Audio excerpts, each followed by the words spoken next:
나누겠습니다. 하나님 말씀은 요한복음 제15장 우리 9절에서 11절 말씀입니다. 요한복음 15장 9절에서 11절 말씀.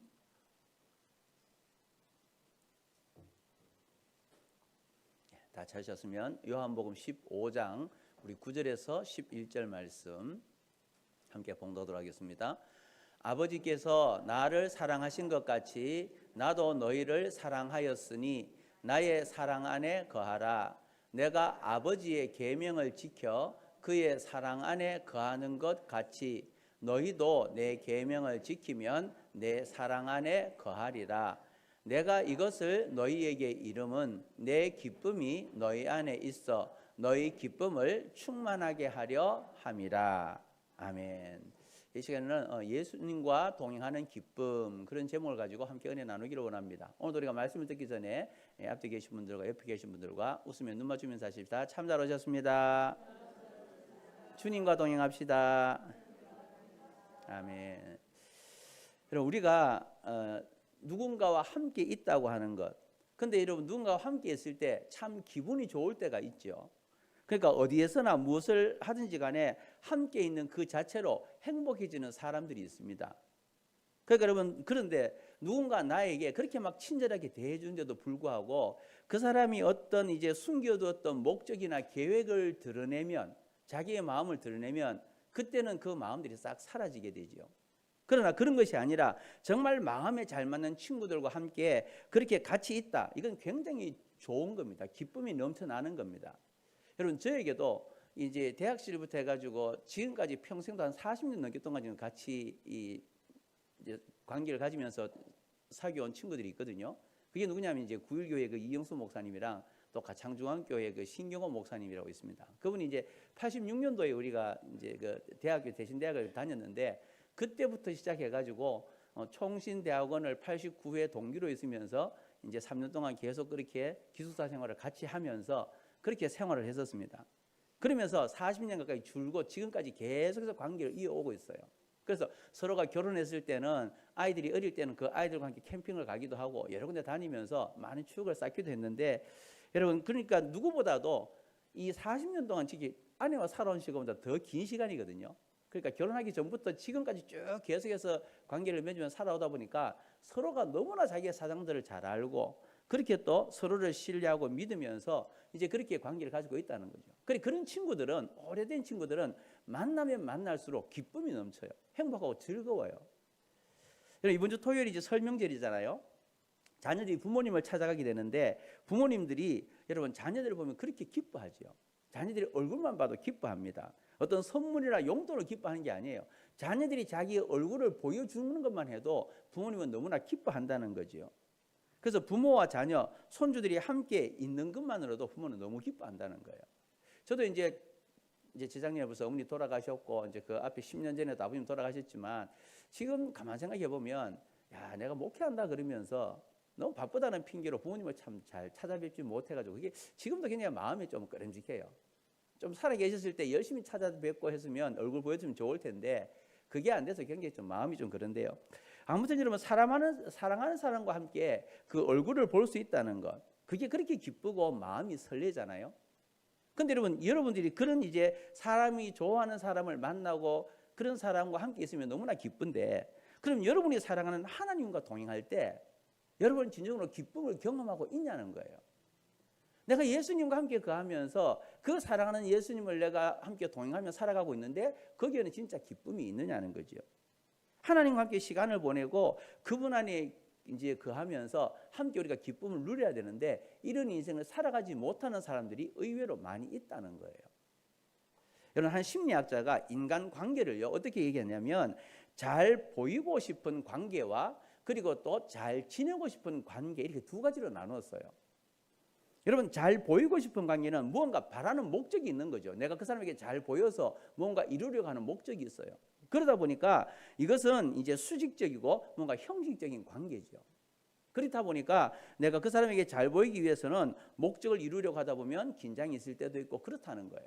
근데 반면에 잘 지내고 싶은 관계가 있는 사람은 이제 수평적인 거죠. 아무런 뭐 내가 그 사람에게 대가를 바라는 것도 없고 내가 원하는 것도 없기 때문에 그냥 잘 지내고 싶은 관계, 수평적인 관계. 그런 사람들은 우리가 이제 편안하게 지낼 수 있다는 거예요. 함께 편안한 삶을 나눌 수 있다는 거죠. 그럼 여러분은 지금 하나님께 내가 잘 보이고 싶은 관계를 가지고 있느냐, 아니면 그냥 잘 지내고 싶은 관계로 주님과 관계를 이루고 있느냐라는 거예요.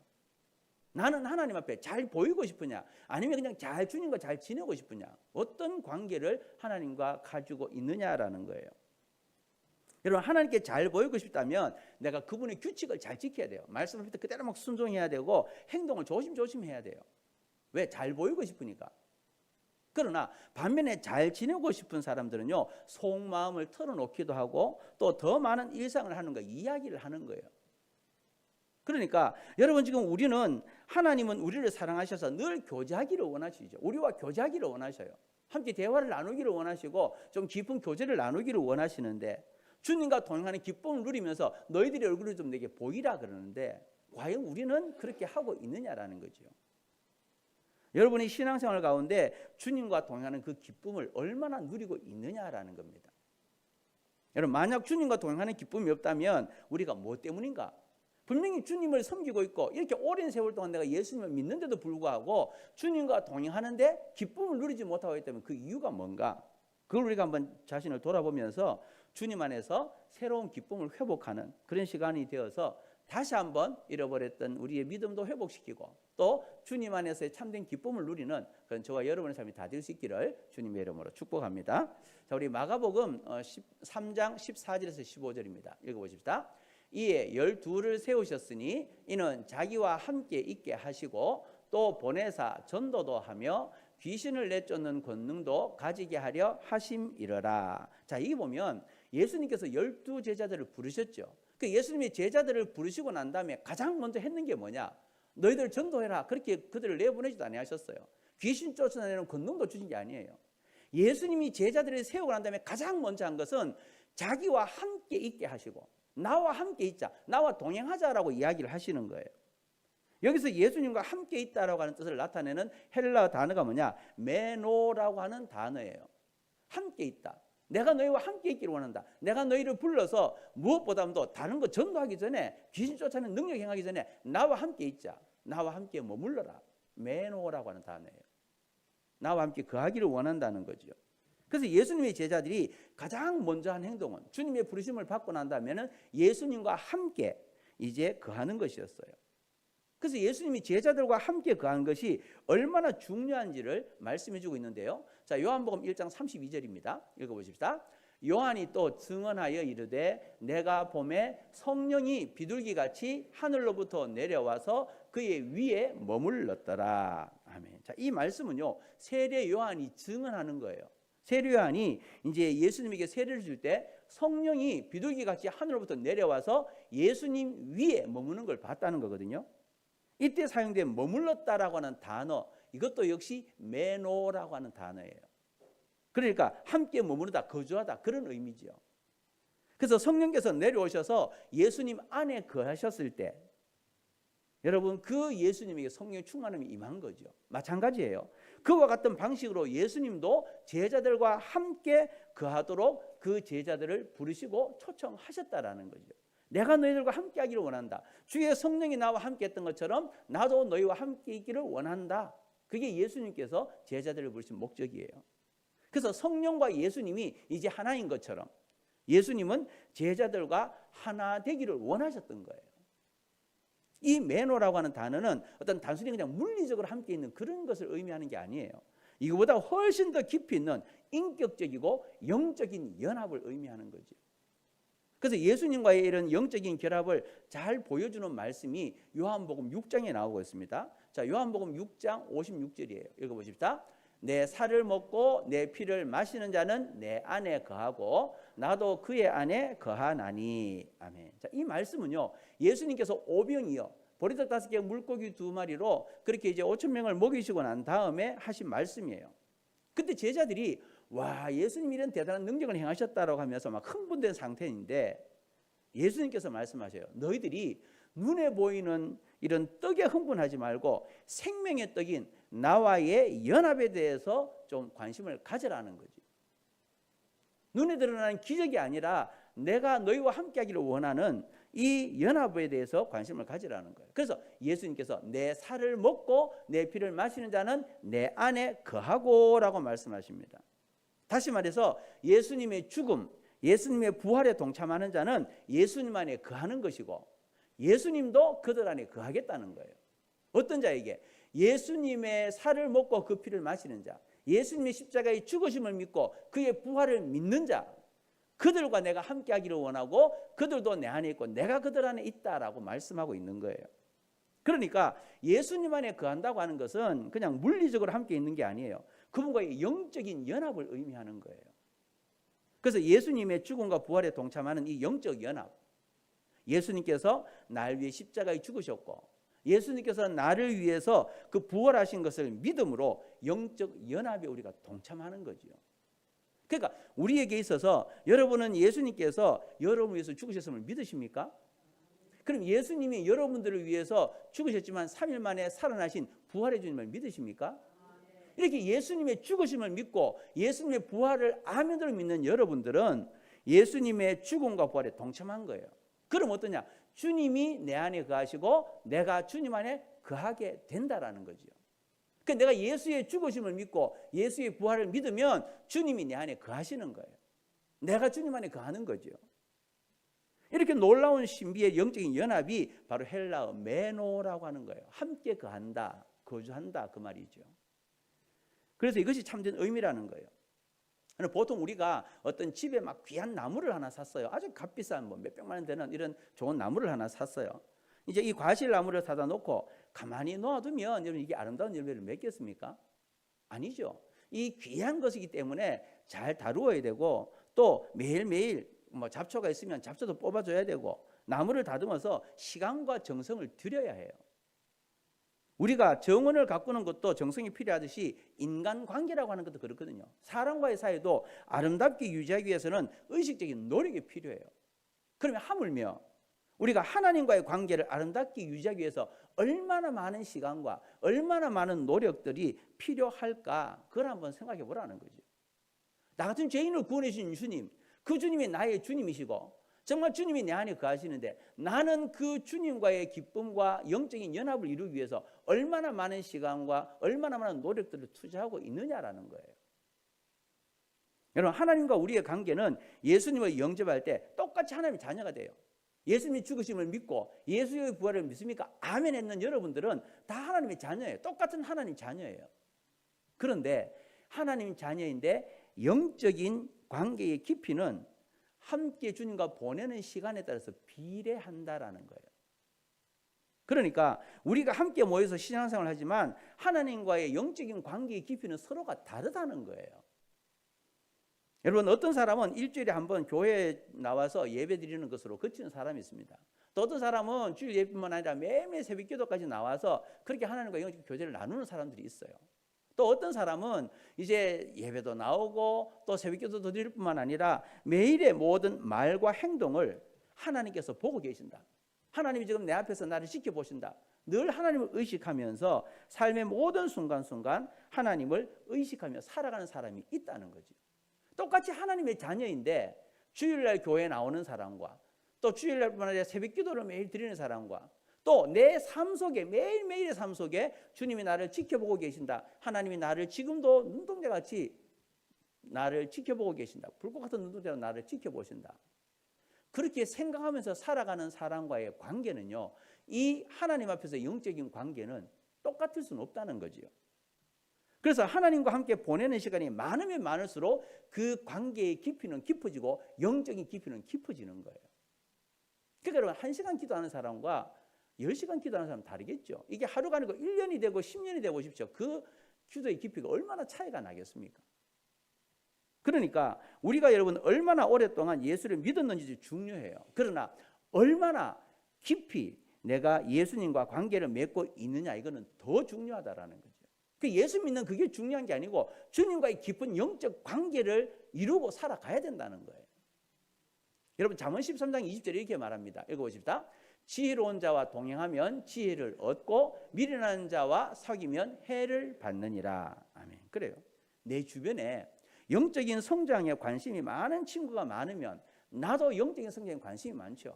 내 주변에 막 기도하고 주님을 뜨겁게 사랑하는 사람이 있으면 그 사람과 관계를 가지면요, 나도 모르게 그 사람들처럼 주님과 깊은 관계를 이루기 위해서 더 많이 열정적인 사람이 돼요. 만약에 우리의 가장 친한 친구가 근데 예수님이라고 생각해 보시죠. 나의 가장 친한 친구가 예수님이다. 그럼 우리의 삶은 예수님 안에 있는 영적인 생명을 우리가 실제로 체험하게 된다는 거죠. 내가 주님을 정말 친한 친구로 사귀고 주님과 함께 계속 우리가 삶을 살아가면 그 생명의 능력들을 우리가 체험하게 될 거라는 거예요. 그래서 오늘 보면 요한복음 15장에도 보면 예수님과 우리와의 관계를 뭐라고 얘기했냐? 포도나무와 가지다라고 그렇게 지금 비유하고 있어요. 주님과 우리가 관계 포도나무와 가지. 자, 요한복음 15장 5절입니다. 읽어보십시다. 나는 포도나무요 너희는 가지라. 그가 내 안에 내가 그 안에 거하면 사람이 열매를 많이 맺나니 나를 떠나서는 너희가 아무것도 할 수 없습니다. 아멘. 자, 이게 보면요, 예수님은 포도나무라 그랬어요. 그러면서 우리는 가지라고 말씀합니다. 아, 그렇지. 주님 포도나무, 우리는 그 곁에 붙어 있는 가지. 다 쉽게 이해를 해요. 그렇다면 가지인 우리는 포도나무에 잘 붙어 있어야 된다는 거예요. 가지가 포도나무에 붙어 있어야 되지, 포도나무에서 떨어져 있으면 가지는 죽은 생명이죠.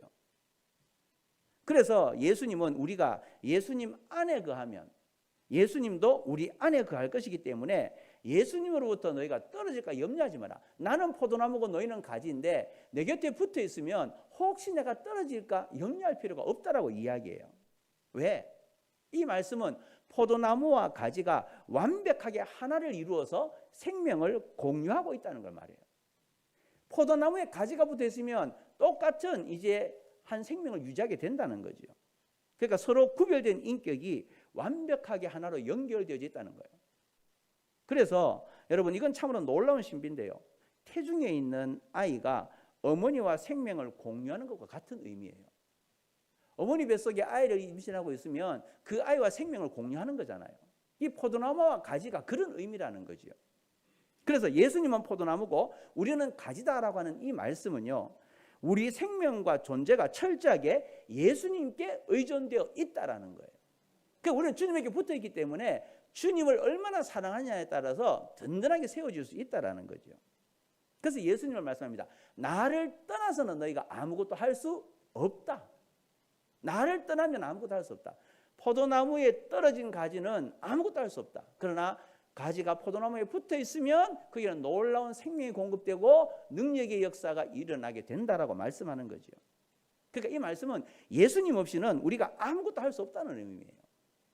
그래서 이것이 우리의 생명과 존재가 철저하게 하나님께 의존되어 있다라는 것을 말해주고 있는 거죠. 그래서 여러분, 이 나뭇가지 자체에는 생명이 없어요. 나뭇가지에 무슨 생명이 있습니까? 근데 이것이 원줄기에 붙어 있을 때 그게 이제 생명이 있는 거죠. 그래서 이 세상에 있는 모든 사람은 원줄기 되시는 예수님께 연결되어 있을 때 영적인 생명을 얻는다는 사실을 믿으시기 바랍니다. 주님에게 붙어 있어야 영적인 생명을 얻어요. 주님에게서 떨어져 있으면 영적인 생명을 누릴 수가 없어요. 그래서 영적인 생명이라고 하는 것은 우리의 속 사람을 지탱하는 마음의 힘이에요. 영적인 생명. 이거 우리의 속 사람, 겉이 중요한 게 아니라 육신이 중요한 게 아니라 영혼. 그 영혼을 살리는 생명이 주어진다는 거죠.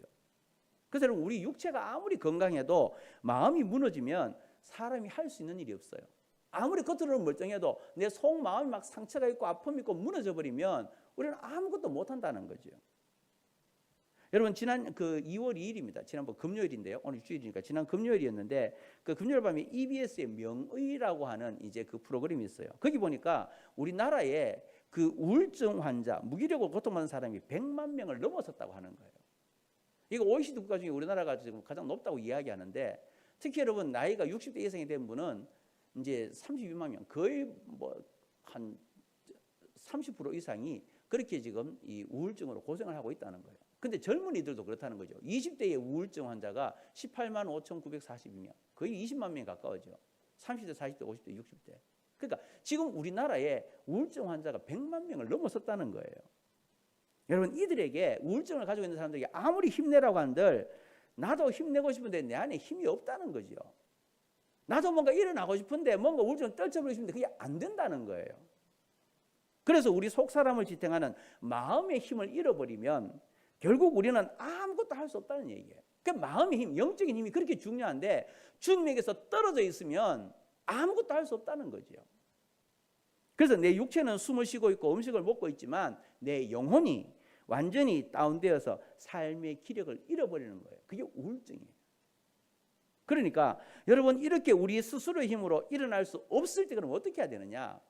우리가 육은 멀쩡한데 영혼이 아무것도 할 수 없는 피폐해져 있는 상황이 되어졌을 때 우리가 어떻게 해야 되느냐는 거죠.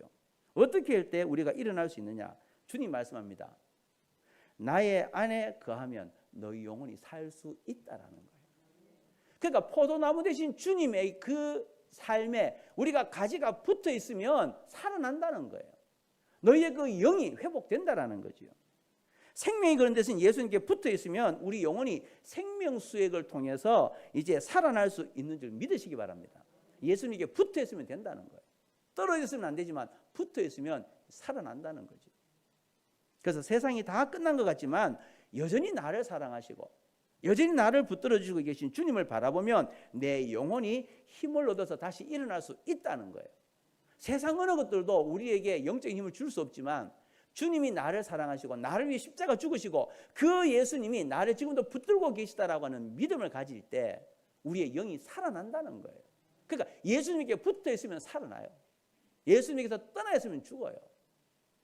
여러분, 이 영적인 생명은요, 우리 생명의 근원 대신 예수님만이 주시는 줄 믿으시기 바랍니다. 예수에는 어느 누구도 우리의 영적인 문제를 해결할 수가 없어요. 그러므로 어느 누구도 끊을 수 없는 예수님의 사랑 가운데 그분이 주시는 이 영적인 생명을 날마다 경험할 수 있게 되기를 주님의 이름으로 축원합니다. 내 영이 살아나기 위해서는 주님에게 붙어 있어야 돼요.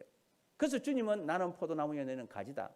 너희가 내 안에 있으면 내가 너희 안에 거할 것이고 너희가 내 안에 거할 것이고 나를 떠나서는 아무것도 할 수 없다 말씀하는 거죠. 자, 그럼 이제 어떻게 하면 우리가 예수님 안에 거할 수 있느냐? 예수님 안에 거하는 방법이 있습니다. 그게 뭐냐? 계명을 지키면 된다는 거예요. 예수님 안에 거하는 방법은 계명을 지켜야 합니다. 자, 요한복음 15장 10절입니다. 읽어보십시다. 내가 아버지의 계명을 지켜 그의 사랑 안에 거하는 것 같이 너희도 내 계명을 지키면 내 사랑 안에 거하리라. 아멘. 자, 우리가 예수님 안에 거하는 방법 중에 하나가 뭐냐? 예수님의 계명을 지키는 거래요. 어떤 사람은 얘기합니다. 아니, 우리가 하나님 우리를 사랑하시는데 뭘 우리가 꼭 그렇게 사랑하며 말씀을 다 지켜야 되느냐? 하나님의 사랑으로 우리의 모든 걸 다 품어주시는데 왜 하필 그 말씀을 지켜야 되느냐? 그렇게 말씀하는 분이 있어요.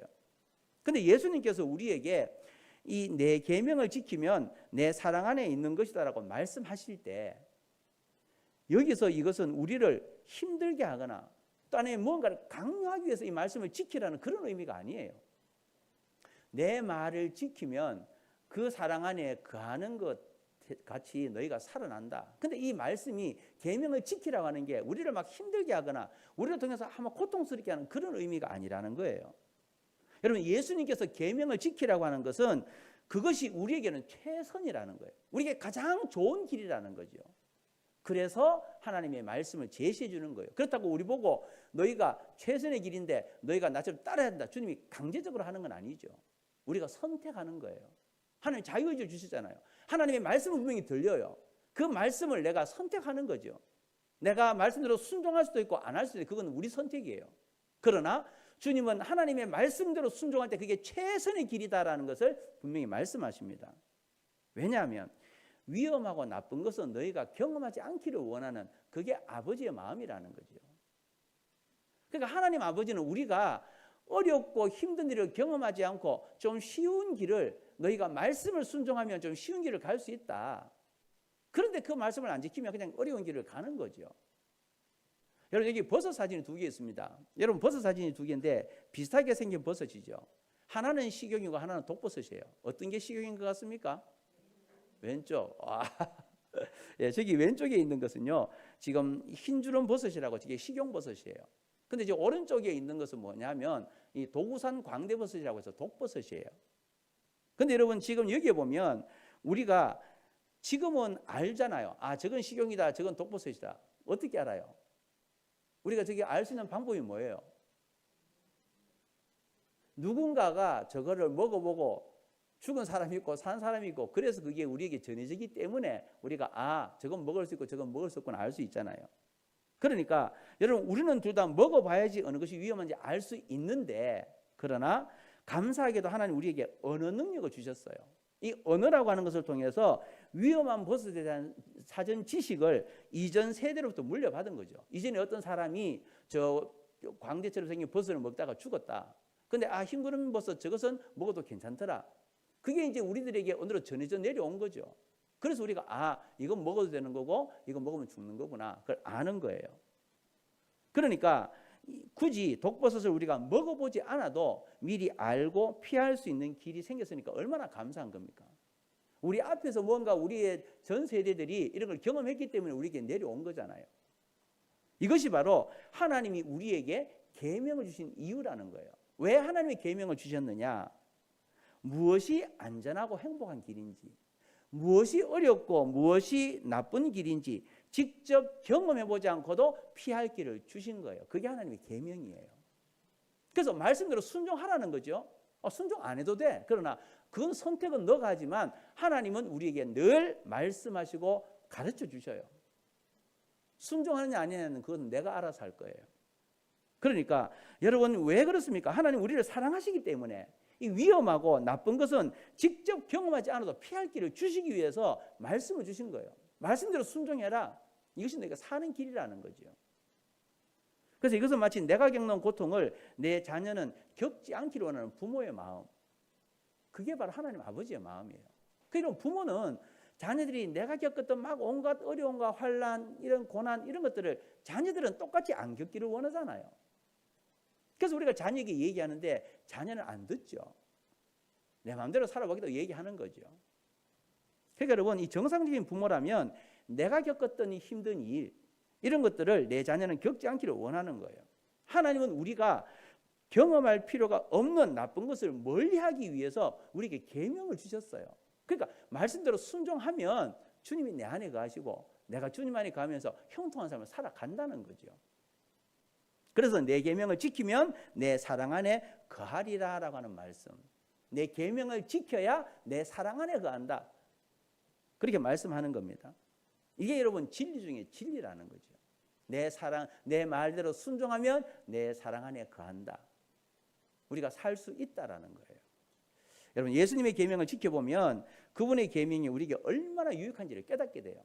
아니, 내가 말씀대로 살아가지 않다가 말씀대로 살아가 보면 나에게 그게 얼마나 유익을 주는지, 내 삶에 형통보로 채워주는지 안다는 거죠.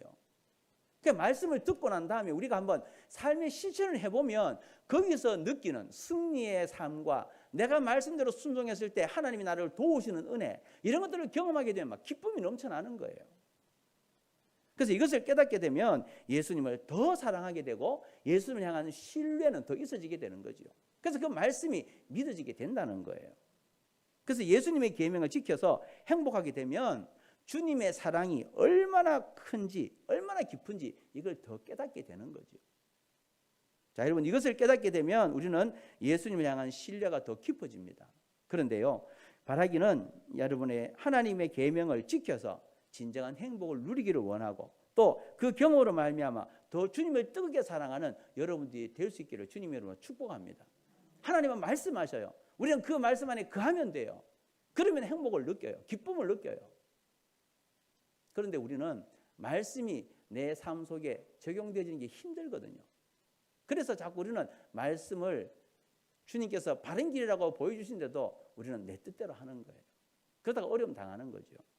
다시 한번 우리 모든 성도들은 하나님의 말씀을 우리가 지킴으로 통해서 정말 우리에게 주시는 참된 기쁨을 경험하고 또 그것으로 통해서 주님을 뜨겁게 더 사랑할 수 있는 저와 여러분들이 될 수 있기를 다시 한번 주님의 이름으로 축복합니다.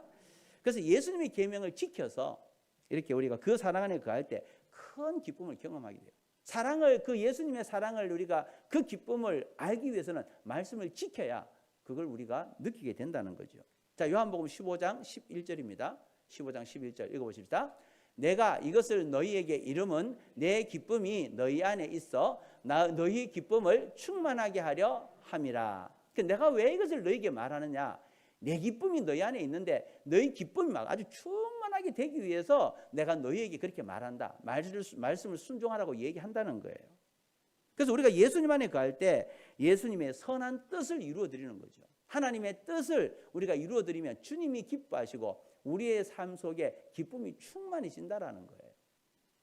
예수님의 뜻이 이루어지는 것에 대해서 어떤 사람은 이성적으로 설명할 수 없는 놀라운 일을 경험할 때도 있어요. 하나님 말씀을 순종하다 보면 일반적으로 우리가 경험할 수 없는 놀라운, 막 쉽게 얘기하면 기적이라 그러죠. 기적과 이런 놀라운 은혜들을 체험하는 사람이 있어요.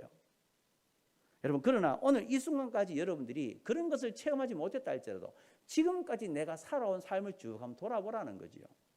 이 모든 과정을 한번 생각해 보면 나의 인생 여정 여기까지 오기까지 얼마나 중요한 사람들을 많이 만났고 중요한 기회들, 또 위기의 기회들, 이 모든 것들을 우리가 지내왔느냐. 근데 이게 내 힘과 내 의지와 내 능력으로 지내왔느냐? 아니면 하나님께서 우리를 통해서 만나게 하신 사람들, 하나님께서 주신 지혜와 용기, 하나님 주신 기회로 여기까지 왔느냐? 여러분, 지금까지 살아온 것이 나의 힘과 노력입니까? 아니면 하나님이 우리를 지켜주셔서 여기까지 살아왔느냐라는 거예요.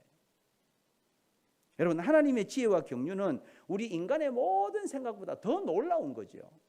그래서 전혀 상상치도 못했던 이런 방법으로 길이 열리고 성취되는 것을 여러분들이 얼마나 많이 경험해 봤습니까? 내 생각과는 다른데 내가 말씀대로 순종해 봤더니만 하나님이 그렇게 나를 이제 새로운 경험을 하게 해주시고 기적 같은 역사들이 이루어진 게 얼마나 많이 있습니까? 우리가 하나님의 인도하심을 경험하면서 하나님의 뜻에 우리가 순종하기만 하면 우리가 하는 모든 일들을 빠짐없이 사용해서 하나님은 하나님의 선한 뜻을 이룰 거라는 거예요. 하나님의 말씀을 순종할 때 거기에 하나님의 선한 뜻이 이루어진다는 거죠. 여러분, 지금 당장 우리는요, 하나님의 뜻을 다 알 수는 없어요. 어떻게 우리가 하나님의 선한 뜻을 다 알 수 있습니까?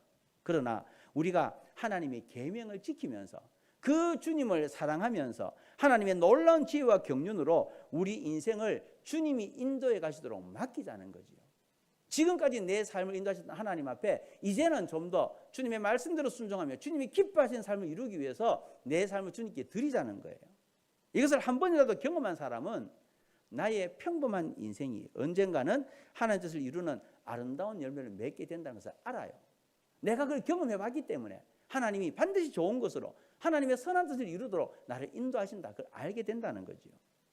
그래서 예전에는 그 열매를 보고 결과적으로 기뻐했다면 이제는 그 열매가 맺어지는 과정을 보면서도 기뻐하는 거예요.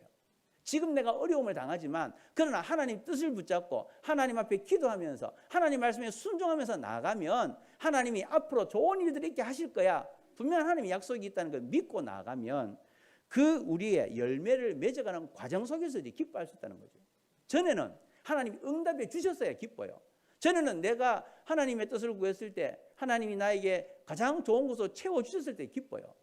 그런데 이제는 그걸 몇 번 경험하다 보면 내가 하나님 앞에 간구하고 하나님의 뜻을 구할 때마다 이제는 하나님이 당연히 이루어 줄 거야 라고 하는, 지금 하나님이 아직 이루어지지 않았지만 이루어 줄 거라고 하는 믿음의 삶을 살아가면서 기뻐할 수 있다는 거예요. 이게 우리의 믿음이 성장되어지는 과정인 거죠. 그래서 지금 당장은 힘들고 어려울지라도 하나님은 우리의 모든 순종과 헌신을 사용하셔서 가장 하나님이 아름답고 선하신 뜻을 이루어 주신 줄 믿으시고 늘 하나님 앞에 순종하는 삶을 살아갈 수 있기를 주님의 이름으로 축복합니다. 이렇게 예수님과 동행하다 보면 그분 안에 거할 때 이제는 예수님을 닮아가요. 내가 예수님의 뜻대로 살아갈 때마다 주님께서 우리들에게 예수님을 닮아가는 기쁨을 경험합니다. 정말 사랑하고 존경하는 모델이 있어요. 내가 어떤 이제 아주 막 정말 닮고 싶은 인물이 있을 때 그 인물을 닮아간다는 것은 우리 인생이 얼마나 큰 기쁨입니까? 그처럼 여러분, 우리가 이 세상의 위대한 인물을 닮아가는 것도 중요하지만 더 중요한 건 뭐냐? 우리의 구원자 되신 예수님을 닮아갈 수 있다면 얼마나 행복할까요? 예수님의 삶이 나로 통해 그대로 흘러나린다. 예수님의 삶이 나를 보는 사람이 너 예수님 같다라고 하는 얘기가 들려진다. 얼마나 행복하겠습니까? 우리의 말과 행동에서 예수님의 온유함, 예수님의 겸손함 이런 것들이 흘러날 수만 있다면 이건 너무 기쁘겠죠.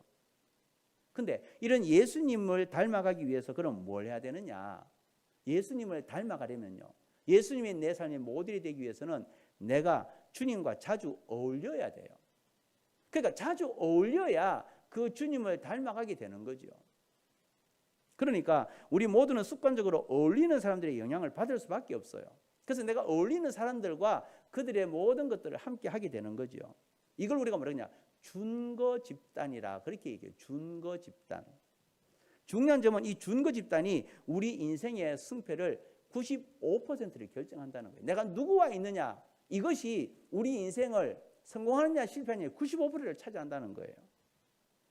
여러분, 예속담에 까마귀 노는데 백로에 가지 마라 그러잖아요. 검은 것이 있는 데는 흰 것이 가면 안 된다는 거예요. 여러분, 유유상종, 무리끼리 어울려 사귀면 결국 어울리는 사람에게 영향을 받는다는 거죠. 내가 그 속에, 그 무리 속에 있으면 그 무리의 영향을 받게 된다라는 거예요. 그래서 우리가 예수님을 닮기 원하면 주님의 말씀을 자주 들어야 돼요. 주님 앞에 날마다 우리의 삶을 아뢰며 기도해야 돼요. 주님 앞에 묵상하고 주님을 생각하고 늘 주님과 자꾸 동행하는 삶을 살아야 돼요. 그래야 주님을 조금이라도 닮게 돼 있다는 거죠. 그래서 산책할 때도, 아니면 뭐 집에서 설거지할 때도, 뭐 버스를 타고 갈 때도, 뭘 하든지 간에 우리가 늘 기도하면서 말씀을 묵상해 보십시오. 매 순간에 예수님을 생각하면 예수님을 닮게 되어 있어요. 예수님이 가신 그 삶을 우리도 살아낼 수 있다고요. 그래서 여러분, 저는 지금 우리가 다음 주에 되면 여러분들에게 기도 통장이라고 하는 것을 나눠드릴 거예요. 저 기도 통장이라고 하는 건 뭐냐면, 여러분들 2024년 이제 기도를 지금 나눠드리면 저 때부터 내가 하루에 기도한 시간을 한번 적어보십시오.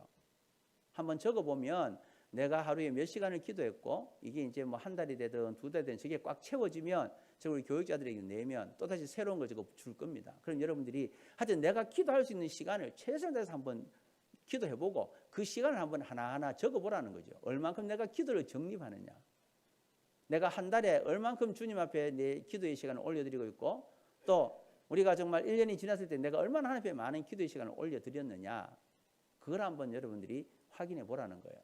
원래 저 기도 통장은 예를 들면 뭐 10분 기도했다 그러면 저게 뭐 1,000원 그러면서 뭐 적립금이 막 쌓이는 것으로 해서 내 기도하는 것이 하나님 앞에 그대로 올려지는 헌금과 같다, 그런 의미가 있는데, 뭐 그런 것은 제가 다 빼고 하여튼 기도하는 시간을 몇 분인가 여러분들이 한번 적어보는 거예요. 하루에 내가 얼마나 기도하고 있는가.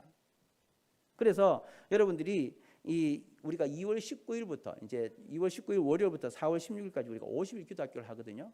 그러니까 그때도 여러분들이 한번 내가 기도하면서 하나님 앞에 내 기도의 삶을 아뢰고, 또 주님이 내 기도를 어떻게 응답해 주시는가, 또 응답된 날은 특별히 우리가 기도했을 때 응답됐을 때는 또 빨간 줄로 쭉 체크해서 그걸 나중에 또 간증도 할 수 있는 이런 모습들이 있기를 원하고, 한번 여러분들이 정말 내가 주님을 닮아가기 위해서 한번 몸부림쳐보자는 거예요.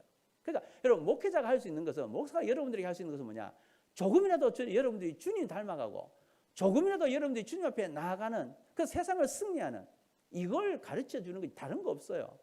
그 이제 이 가르쳐 주는데 여러분들이 순종하면 그만큼 여러분들의 삶이 능력 있는 삶이 될 것이고, 그게 아니면 또 그만큼 우리가 힘들게 살아가는 거죠. 그래서 제가 할 수 있는 것은 여러분들에게 주님 앞에 더 말씀 읽고 더 기도하고 더 하나님 앞에 매달리는 그 일을 저는 이제 그냥 도와주는 거예요, 여러분들을. 그래서 온갖 걸 하는 거죠. 기도 성전을 만들어서 기도하게 만들고 하는 겁니다. 그래서 여러분, 우리가 시간을 내서 기도하고요, 어떤 응답이 나에게 주어지는가, 기도했을 때 그 응답이 주어지고 그걸 한번 우리가 표시해 놓으면 정말 우리는 평생 이것이 우리에게 잊을 수 없는 것이 되거든요. 그래서 이번 기회에 하루의 시간을 한번 정해주고 스케줄을 꾸준히 한번 여러분들이 따르면서 기도 시간을 정해놓고 한번 기도해 보십시오. 내 삶이 어떻게 바뀌어지느냐, 기도 없이 살아가던 내 인생의 삶과 이제는 하루에 잠깐이라도 내가 하나님 앞에 기도하면서 이 기도를 이제 축적하며 쌓아왔던 그 삶이 얼마나 다르냐, 이걸 한번 확인해 보라는 거예요. 여러분의 정해진 스케줄을 따라서 영적 생활을 하고 있습니까? 아니면 지금까지 그냥 흘러가는 대로 생활해 왔습니까? 여러분, 여러분의 어떤 상황 속에도 여러분들은 예배를 드리기를 기뻐했습니까? 아니면 내 기분에 따라서 기분 좋을 때만 예배 드리고 기분 좋지 않을 때는 예배를 드리지 않는 이런 모습으로 살아왔습니까? 여러분의 영적 성장을 위한 분명 목표가 있습니까? 아니면 노력하다 안 되면 포기해버렸습니까? 지금까지 우리의 인생이 어떻든지 간에 이제는 한번 주님을 닮아가는 모습, 주님이 기뻐하시는, 주님이 내 안에 거해서 나도 기쁘고 주님의 기쁨이 되는 그런 삶을 한번 살아보자는 거죠. 그래서 진정으로 예수님을 닮기 위해서는 우리의 신앙생활에 이제는 프로가 돼야 돼요. 아마추어는 그냥 여러분 뭐 자기 하고 싶은 데 시간 내서 하지만 프로는 정말 시간 계획을 탁탁 정해놓고 자기가 하나님 앞에 어떻게 계획적으로 살아갈 건가 이런 것들을 하나하나 구체적으로 자기 삶을 계획하는 거죠. 이런 삶을 한번 살아보자는 거예요. 그래서 우리가 이런 하루가 쌓이면 마침내 눈에 보이는 아름다운 열매들이 맺히게 되는 것을 보게 될 거라는 거예요. 그래서 아무 의미 없이 그냥 살아오는 삶과 기도해서 그 기도가 열매를 맺고 우리 기도가 이루어지는 그 모습을 보면서 살아가는 우리의 신앙생활은 다르다는 거죠. 그래서 여러분 우리가 2024년을 시작하면서 정말 진정한 주님의 제자는 예수님과 동행하는 기쁨을 누려야 돼요. 주님이 내 안에 가고 내가 주님 안에 가면서 함께 주님과 동행하는 기쁨의 삶을 살아가야 돼요.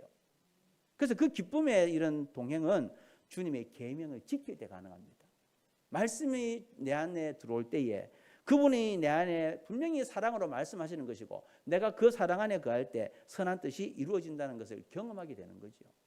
그리고 또 말씀을 알면서 묵상하고 기도할 때 예수님을 닮아가는 기쁨을 누리게 된다는 거예요. 그래서 우리가 주님의 기쁨을 이런 나와 동행하는 기쁨을 누리기 위해서는 말씀에 순종하고 또 내가 주님 앞에 드려지는 시간들을 통해서 예수님을 닮아가야 된다는 거예요. 그래서 우리 모든 성도들이 2024년 이 새해는 예수님과 함께 생명의 길을 걸어가면서 나의 영이 침체할 때마다 주님 앞에 기도하고 주님 앞에 있는 사람을 맡길 때 주님 안에 갈 때 우리의 영이 살아나는 놀라운 역사들을 경험하면서 이제 주님 안에 있는 충만한 기쁨, 영원한 즐거움을 누리면서 우리가 살아계신 하나님을 체험하고 승리의 인생을 살아가는 저와 여러분의 삶이 다 되시기를 주님의 이름으로 축원합니다.